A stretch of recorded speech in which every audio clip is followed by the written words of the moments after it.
1, 2, 3, on y va. Bonjour à toutes et à tous. Voilà, je me suis positionné à un endroit ici aujourd'hui où on surplombe, vous voyez, là il y a la vallée, hein, la vallée du Rhône avec les montagnes. Et on entend très bien ce bruit de fond dont je vous ai parlé déjà dans une de mes vidéos que j'ai faites sur le bruit. Voilà, on va vers les beaux jours là maintenant, tout commence à se réveiller et ça commence à bouger un peu euh, dans la plaine et le bruit va augmenter graduellement.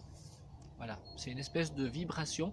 Vous entendez dans toutes mes vidéos quasi, vous entendez si vous mettez le volume un peu fort, vous entendez ce bourdonnement de fond, cette rumeur, hein. Voilà, petit clin d'œil, hein. Voilà.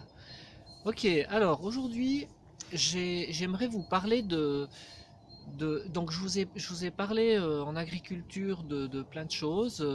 Je vous ai parlé du maraîchage bio-intensif où on sert les cultures. Je vous ai dit, je ne sais pas si ça a été vraiment clair pour tout le monde et tout, c'est qu'on peut rajouter dans ce système, on peut planter des arbres. Vous pouvez planter une ligne d'arbres, vous pouvez avoir une culture sous votre ligne d'arbres, vous pouvez avoir des cultures bio-intensives à côté, vous pouvez avoir des petits fruits intercalés, vous pouvez aussi avoir des arbres bastiges par exemple qui sont intercalés, qui sont carrément sur les planches de culture, des arbres qui viennent pas trop grands, des pêchers ou des choses comme ça par exemple.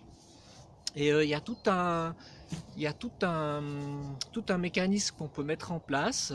On peut faire des jardins forêts, hein. Je ne sais pas si vous avez déjà entendu parler de ça, les permaculteurs connaissent, mais le grand public ne connaît pas forcément des jardins forêts. On peut vraiment carrément faire des espèces de mini-forêts qui soient nourricières. Où quasi toutes les plantes qui sont dans ces mini-forêts produisent de la nourriture pour nous. Et bien entendu aussi, ce qui n'est pas négligeable du tout, énormément de nourriture par les floraisons, par les fruits qui tombent, etc. Pour tous les insectes, les oiseaux et tout ce petit monde qui va venir se loger dans ce petit jardin d'Éden. Parce que c'est vraiment ça, hein, c'est vraiment ces jardins forêts, c'est le jardin d'Éden. C'est magnifique, hein, c'est des réalisations superbes. Et c'est les gens qui ont mis ça en place il y a déjà, qui ont commencé à faire ça il y a 20 ans, et puis qui ont maintenant 20 ans de recul et d'expérience avec ces systèmes de jardins-forêts et de maraîchage bio-intensif, etc.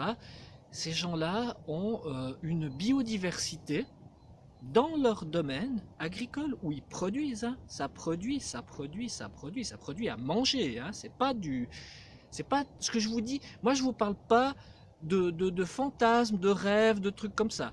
Je vous parle de choses réelles, de choses qui ont été mesurées, pesées, calculées, rentabilité, etc. Nombre de calories produites au mètre carré, combien ça rapporte d'argent, etc. Tout ça a été fait et calculé et tout. En plus de ça, ce que j'étais en train de vous dire avant, en plus de tout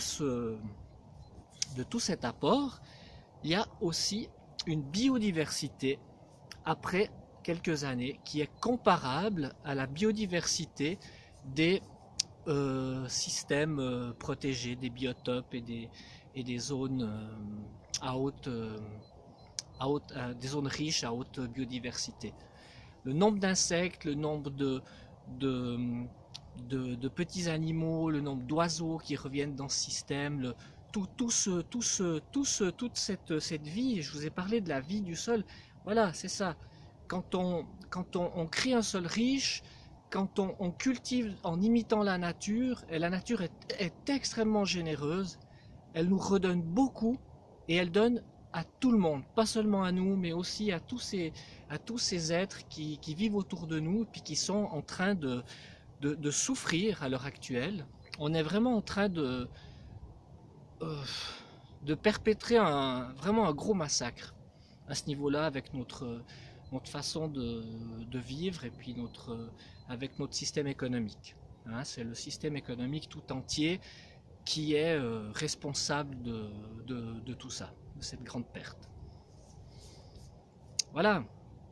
Donc là, si vous avez bien compris tout ce que je vous ai dit, on prend tous les différents domaines de l'agriculture, puis on met tout ça ensemble au même endroit. C'est ça qu'on fait.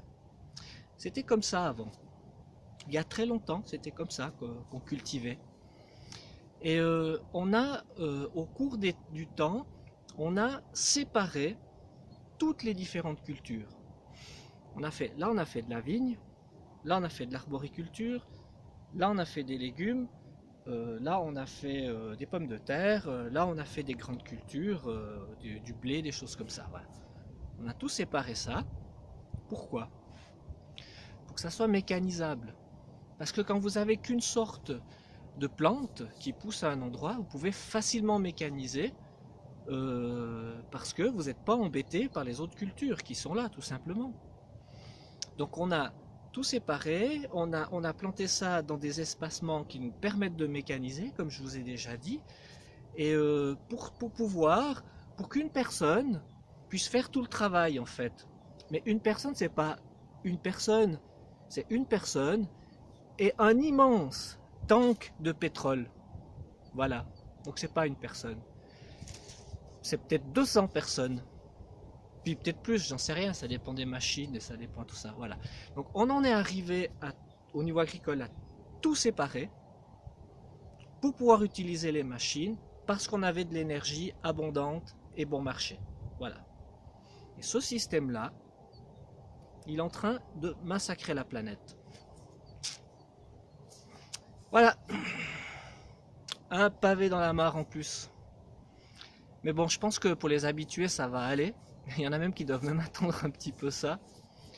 Mais c'est pas drôle pour les gens qui bossent là-dedans et puis qui se font regarder comme des gros pollueurs, comme des inconscients, etc. Voilà, ils sont pris, les agriculteurs, ils sont pris en tenaille dans ce système. Ils savent pas comment en sortir. Il y en a plein qui aimeraient sortir de ça. Il y en a plein que ça dérange, qui sont pas bien avec ce qu'ils font, avec le système dans lequel ils sont. Puis ils sont pris là-dedans. Et puis il y en a d'autres qui n'ont pas compris toute cette histoire-là. Toute cette histoire-là, c'est pas un problème pour eux. Ils regardent leur porte-monnaie, ils regardent je sais pas quoi. Je sais pas où ils en sont. Et qui sont complètement terrorisés à l'idée de devoir changer une fois, de devoir changer leur pratique, de devoir faire autrement, etc. Complètement perdu. Complètement perdu. La pression, elle est énorme.